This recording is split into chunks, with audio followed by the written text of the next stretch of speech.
ইচ্ছা করছে বোট বানিয়ে দেবে? হ্যাঁ দেবো।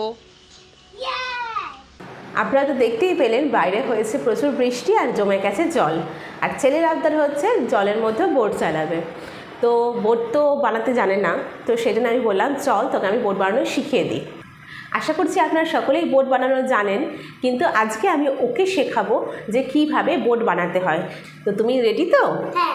আমি ঠিক তোমাকে যেভাবে বলবো কাগজটাকে ফোল্ড করতে, তুমি ঠিক সেইভাবেই ফোল্ড করবে, তাহলেই তোমার বোটটা রেডি হয়ে যাবে। এখান থেকে তুমি ফোল্ড করে এই সমান সমান ধরো, এবার এখানটা এরকম চেপে দাও। এবার আমরা এই কাগজটাকে সমান করে এরকম করব, একটা সমান করে একটা দাগ দিয়ে নেব। ওইদিকে সমান করো, হ্যাঁ গুড, ভালো করে চেপে দাও। ওকে, এবার খুলে নিলাম আমরা, ঠিক আছে খুলে নিলাম। এবার দেখো এই যে দাগটা পড়েছে, দেখো আমারটা দেখো, এই যে দাগটা পড়েছে, দাগটা থেকে আমি একটা এরকম করে ভাঁজ করলাম। এই যে দাগটা থেকে দাগটার অবধি যেতে হবে, দাঁড়াও, এই দাগটা পর্যন্ত যেতে হবে। ওকে গুড বয়, অপোজিট সাইডেও সেম করো। হলো? আচ্ছা আমিও করে দিই এখানটা।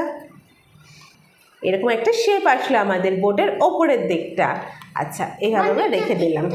এইবার তোমার যে নিচের কাগজটা আছে, এই যে নিচেরটা, এটাকে এরকম করে ফোল্ড করে দাও, একটা পুরো একদম ঘেঁষে।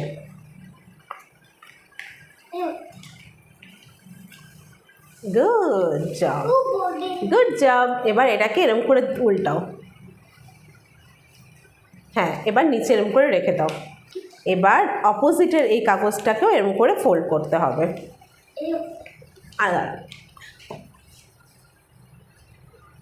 এই করে এবার ফোল্ড করে দাও। হলো? এইবার আমরা এরকম করে কাগজটাকে ধরবো। Yes good. নেক্সট এরকম করে টানতে হবে এটাকে, এটা আগে দেখে নাও, এটাকে এরকম করে টানতে হবে। গুড। এবার এই সাইডটাকেও এরকম করে ফোল্ড, এরকম সামনে নিয়ে গিয়ে ফোল্ড। হলো? ঠিক আছে, আবার সেম এরকম করে খুলবো, আগের বার যেরকম খুলেছি, খুলে এরকম এই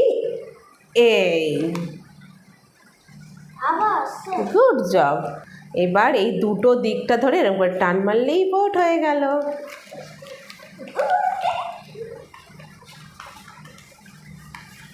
কেমন হয়েছে বলো তো? তুমি শিখতে পেরেছো তো? নেক্সট টাইম পারবে? চলো এবার বোটটাকে জলে ভাসাবো, ঠিক আছে?